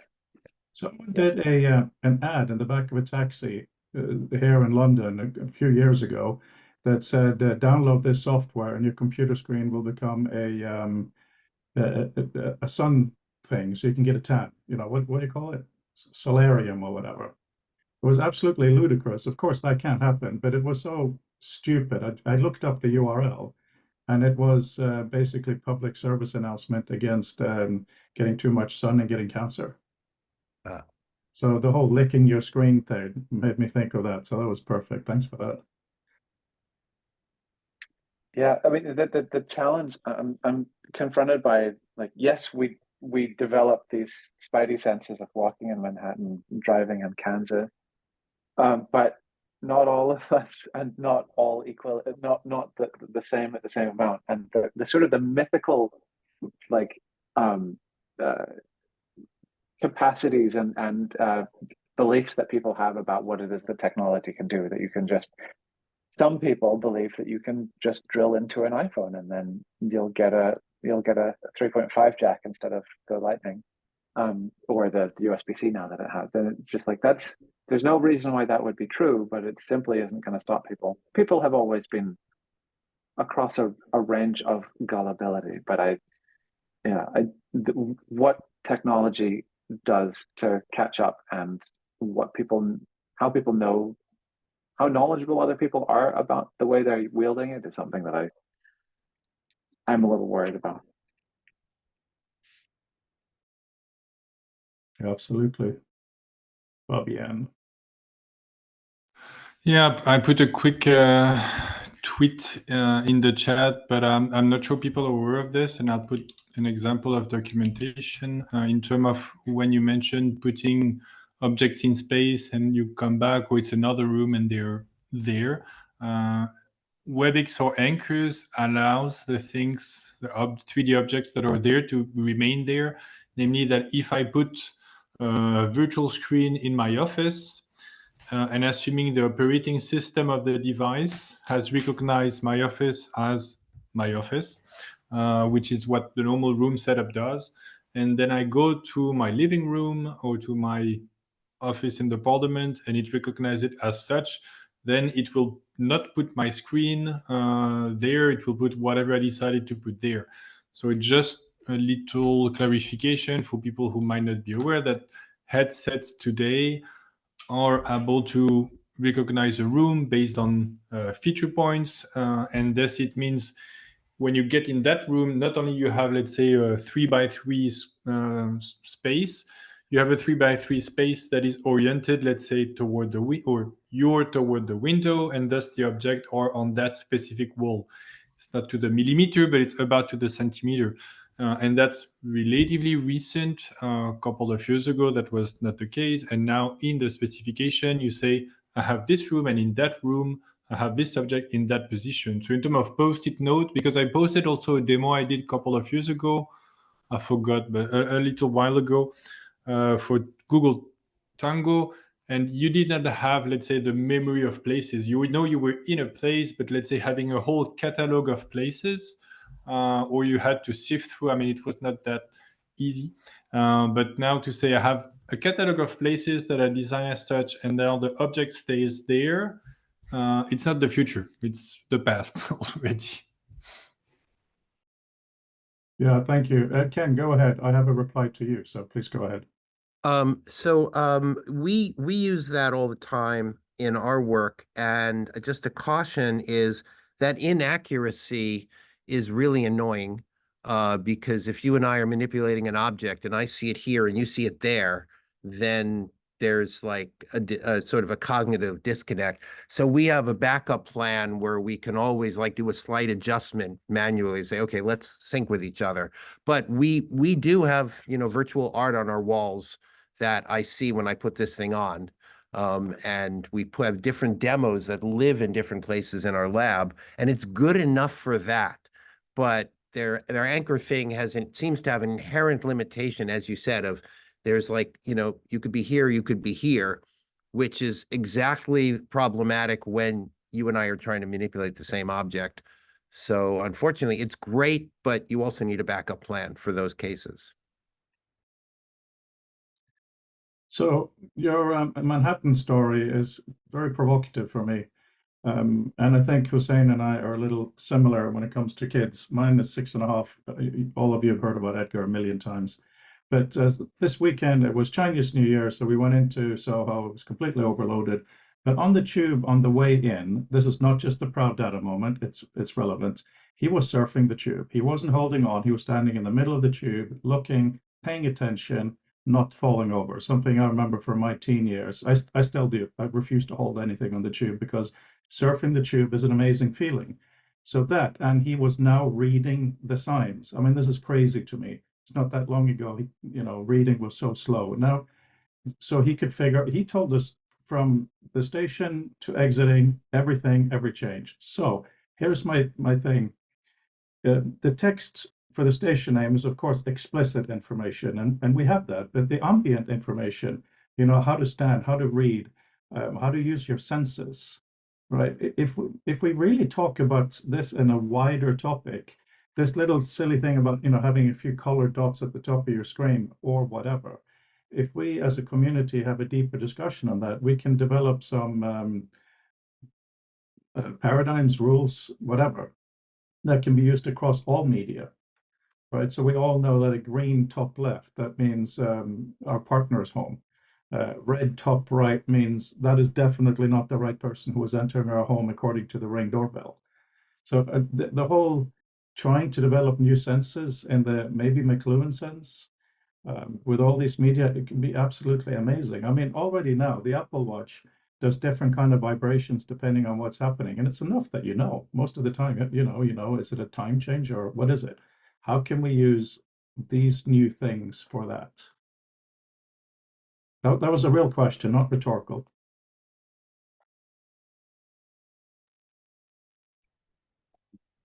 First of all, people need to have a playground to be able to explore and experiment with all of those sort of options.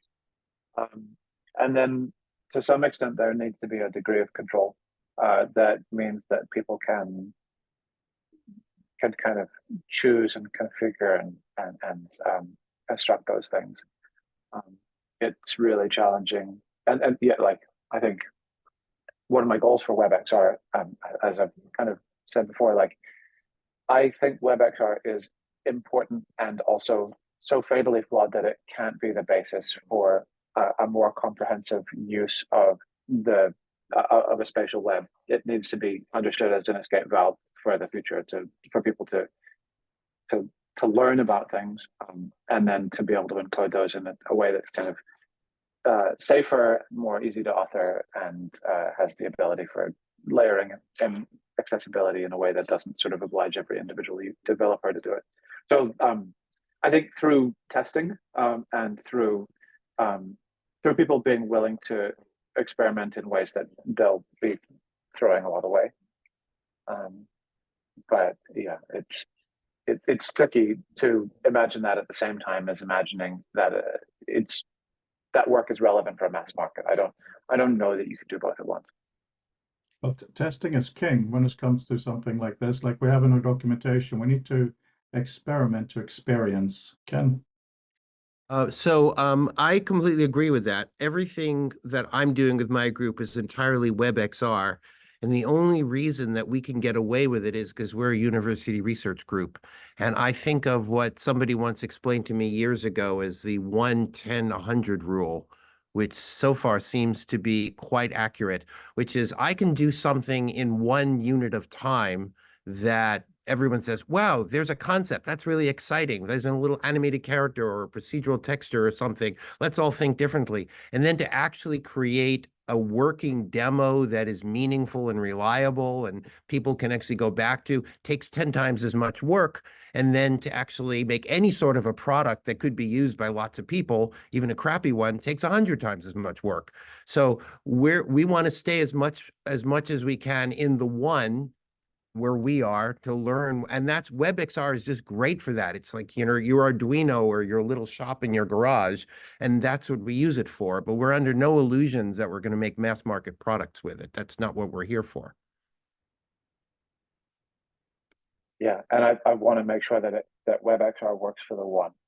That's absolutely essential for everybody's collective imagining. But yeah, it's when people mistake that for something that does a job for the 100, where it's the issue.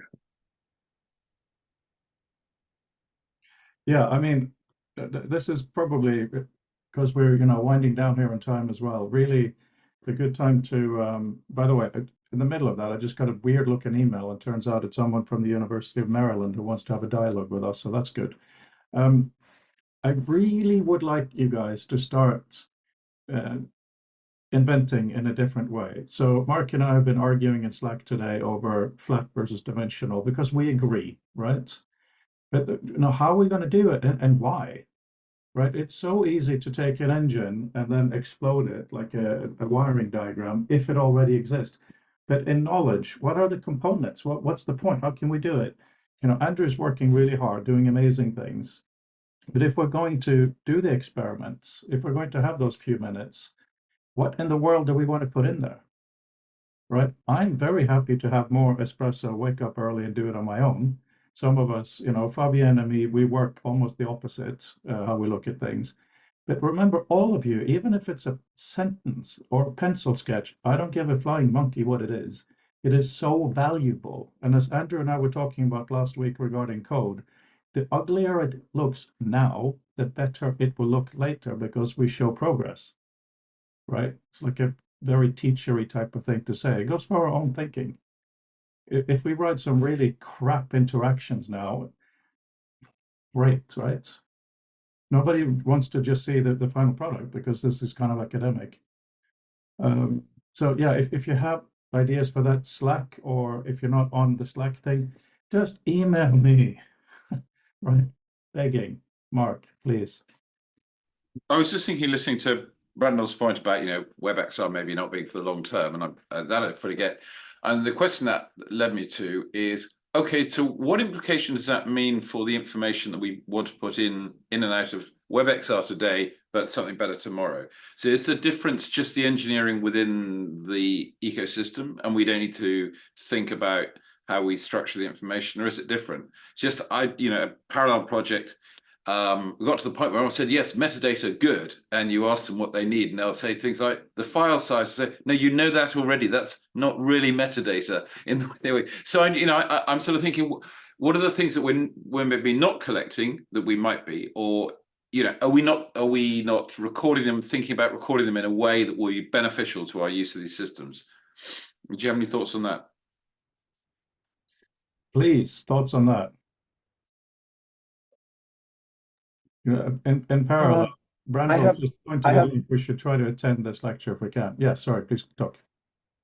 Yeah, so I mean, I have less thoughts on that and more thoughts on ways to have thoughts on that, which is to do stuff and pay attention to what is germane to it, and then try to listen for even the faintest signal of what are the attributes of it. One of the things that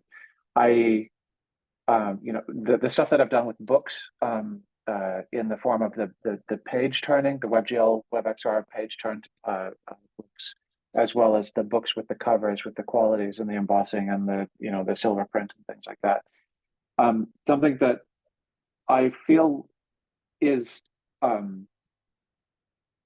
like that stuff is just not that complicated in terms of being able to work back from an insight of what it is that reading is. People say there's something about books.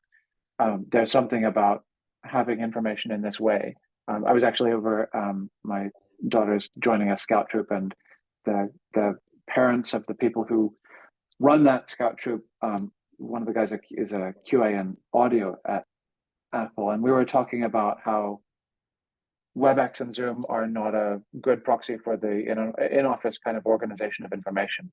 And one of the things that, once we dug into it a little bit more, was that when you walk around a place and there are locations that you attach to people, or even just to conversations between people, be it in the break room or whatever, like the water cooler effect is real, but it's also innumerable. There are ways that you can describe what we do when we're in a place and we're using that space to make sense of things. And so whatever method we have for being able to become more attuned to the actual characteristics of our interaction and what information is relevant, being able to first recognize that and then come up with proxies for the representation of it is really, really valuable. Like it's exciting that so many things are Turing complete, and that Turing complete implies this kind of functional equivalence and interchangeability of devices within a sort of a computer science domain. But what it has kind of numbed us to is desensitized us to is the qualitative differences that arise between things that are nevertheless Turing complete. And yeah, like the differences from our sort of mate brains matter immensely.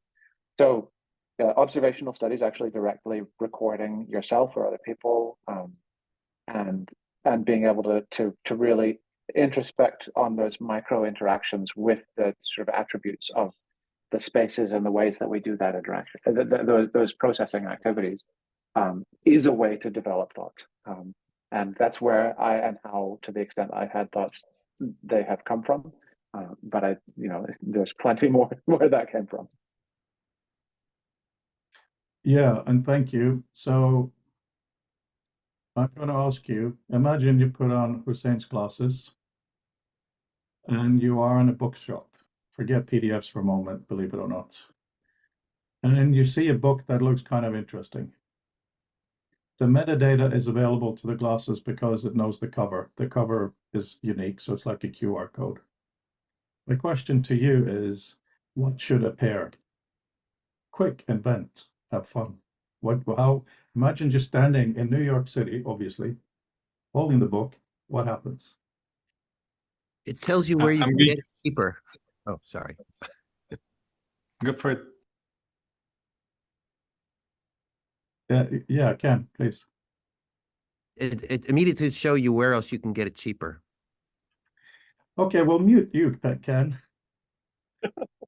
It's like So I'm not going to be better because I'm going to cheat. I remember a conference on data visualization in Paris 5 years ago. I'll look up the link, but there is a researcher. I think he's from. I forgot. I think he's Irish, and he did precisely a demonstration of augmented reality on a bookshop. So I'm pretty sure there was indeed metadata on the side of each book. Did I read it? Did one of my friends read it? What do they recommend? Are there other books on the same topic or by the same author in the bookshop? So I don't want to say don't imagine. I'm saying do imagine, and you have to at least build on top of what this guy researched it. And I'll put the link in the chat. Yeah, please. So Thank- one of the things that occurs to me as I read McLuhan is the way that it's so deeply referential. It's so related to other things, and there are some of them I have. I've read Technics and Civilization, and he cites that, and it makes me feel fancy to have already gotten it. But there's and the Shakespeare mostly I've already gotten through, and so that's helpful. But like they're like even in fiction, there are referential qualities where the totality of that reading body is richer for the ability to kind of know what else is across it. And so, to some extent, actually being able to understand the coverage of the sort of implicit subjects and whether it sort of contributes positively or whether I feel like I've kind of saturated that area, or if something is interesting but has so little to do with what else I know, then I know a lot of the time I'm actually going to lose a lot by that unless I want to commit to that sort of sector of that social network of reading. So today, to the extent that there's this kind of this connected graph, what I would be more interested in is the sort of the referential or different people's take. There are some things that are unambiguous about what McLuhan is citing, like when he's literally citing, Mumford, then that's nobody can argue that is a callback to it. Whereas in where he's stylistically doing something, or in fiction when people are calling back, then there's slightly more that kind of thing can be slightly more up for debate. But that context, that and the connectedness of that context is something that I would want. Perfect, Ken. I would say that if I'm looking at, and I have a big science fiction bookshelf here at the lab. We have this giant, enormous collection of science fiction books. And I would love to be able to look at my bookshelf and talk to it and say, what books are reference Asimov's robots, or where was the first person who talked about, you know, spaceships or aliens or time travel or, you know, anything, you know, somebody who did a riff on Hugo Gernsback and who did that and when, and, you know, and just, I want to use my voice and I want to use my eyes and I want to just look at the books and say, show me the magic, show me where it is. And so that would be what I'd want when I'm wearing these. I definitely don't want to be typing anything.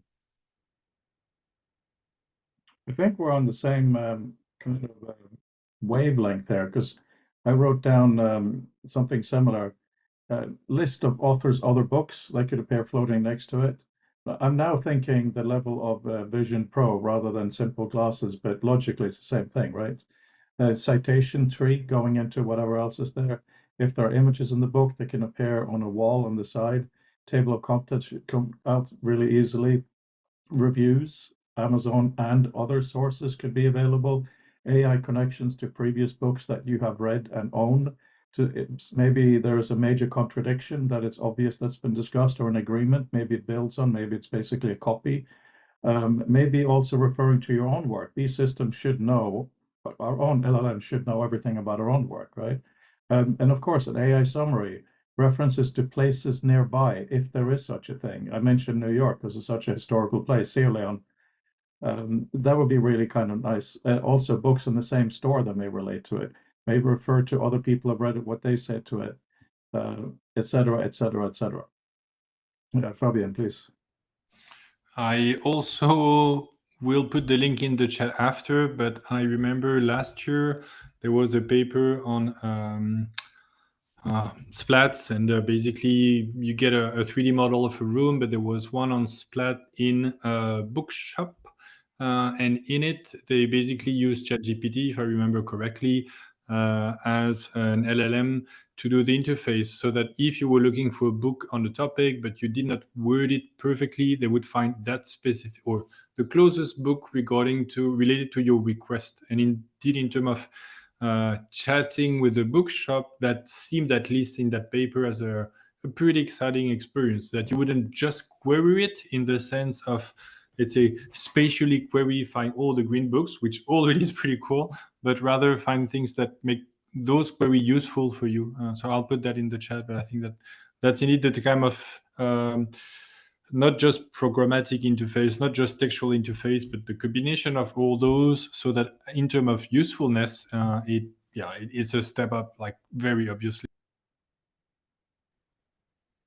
That document you just shared with us, I'm trying to add it to my library, and it is totally bereft of metadata, of course.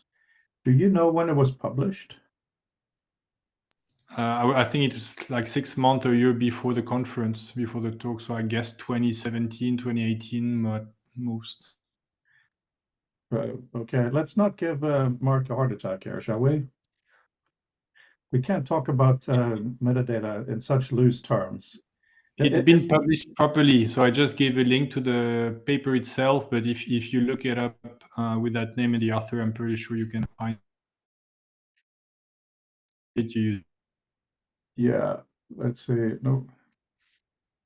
Oh, it's kind of interesting searching for it, actually. Because searching for drawing, blah, blah, blah, the title brings up all kinds of, oh, here it is. 2017. Oh, there's even a BibTeX. Right, that kind of illustrates our problem. No, that's off Google Scholar, and I haven't, and against all my usual things, I haven't actually checked that before posting it. Just briefly, if you believe it's interesting, I can also ask him if he would be interested in giving us a short presentation on that work and eventually update on it from it. Absolutely. Absolutely. Let me just add it to my library. Good. Yeah, that's really, really good. And yeah, we're really running low here. So I want to thank you, Hussein, for coming in today, and feel free to join us anytime. Don't think that you were like the guest on only one day. Do you have time? You're obviously very welcome. And it's really liberating for us to think about text visually without having a huge, massive thing on our heads. You know, to think about it in a looser, bigger way. Just want to say thank you guys for listening, and it's It's been great hearing all of your thoughts as well.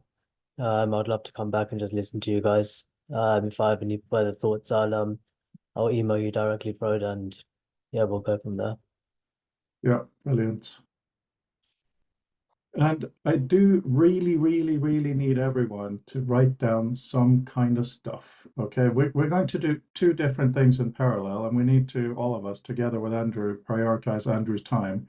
We're going to look at library level interactions where we have massive amount of things, books, authors, whatever it is. But also we really need to have a magical opening of a, let's call it a book, forget paper and document or PDF, right? For the sake of thinking. You open the thing, and it's like one of those folded paper things, the beautiful Japanese or the children ones. It's so annoying in this community. We have such great discussions and ideas, but it's so hard for all of us, including myself, obviously, to concretize some of this. And now is the time to do it, because we can experience, is it going to be cool in XR, or is it going to be overly messy? I mean, Fabienne, I can imagine in your case with your user group that some of the documents that you'll be dealing with are very location based, because you work with the whole Europe. So there's going to be a lot of references in there to places. So that in itself can be a very interesting use case, because you open up the document and I'm sure you have official glossary, so to speak, about locations, meanings, and connections that can be imposed. For our Sloan stuff, it's basically hypertext, the hypertext community. Do we have something similar there, something to hold on to and spread out?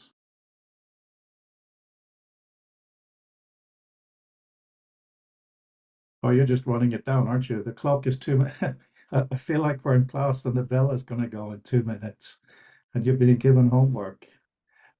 Anyway, for those of you who have time and would like to, we continue on Wednesday, where we're going to be looking at what Andrew will have done by then. And I challenge you to improve my horrible control thing, which is like the simplest thing. There are many other ways we can go. And other than that, I thank you for today. Any other comments or questions? I'll tease you for a demo with AR and a robotic arm for next time. Oh, okay. See you Wednesday. That sounds cool. Right. Yeah, wonderful. But hang on, before we go, Rob, what's your experience with the headset so far? You've been so quiet and you're sitting there with a new Vision Pro and you can run all the apps, which I cannot. I had my hand up briefly, but it went away. Oh, I'm sorry. No, I have things I want, which I've mentioned. I just realized I wrote a whole bunch of stuff in January, and I don't think anybody saw it because I don't know how to do that in Basecamp or Slack or whichever I'm in, the thing with the colorful icon. If you send me just an email, I will post it on your behalf. All right. I should learn how to do that. One thing I want to learn how to do is when I open a document, which I've managed to do in the headset, it somehow highlighted a word, and I could then adjust the selection. I could have probably highlighted it if I knew how to do that, but I have no idea how that happened. So I can't. Press. Huh? It's a long press. So it's long press. It's okay. I also find that interaction really, really bad for me at this point. When I'm trying to read using a native app, they just look. I'm not going to sing its praises. What was that? I'm not going to sing its praises. No, but it's early days. It's experimenting, but I'm just trying to read, and suddenly things are selected. It's like, hang on, my hands must be allowed to do things. So Probably that's did very a long interesting. press. Yeah, but this is the thing that we found in these environments. Often it'll capture a gesture without us meaning to make the gesture, in between gesture. Peter, please. Yes, one thing I really loved from the Cyberspace First Steps book was that notion of unfolding a space. So what if where there's a reference in the PDF, there was a little sphere there, like a little marble. And then if you click on the marble, just like the controller on your wrist, that would cause you to jump and enter the document represented by that citation. Can you elaborate on that?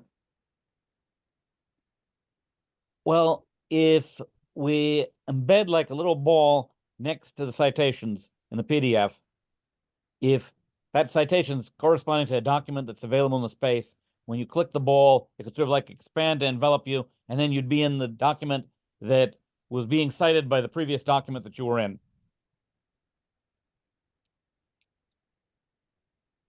So Yeah, it'd be, so it'd be maintaining sort of an analog to the controller on our wrist. Well, this would be like a little tiny ball embedded next to the reference in the document, and then clicking on that would enter you into the cyberspatial representation of the document being cited from the first document. Yeah, we do need to work on what that cyberspace representation should be. And now we're over time, and I thank you all for being here today, especially Hussein, who is new. And I look forward to Wednesday and next Monday. Bye, everyone. Bye-bye.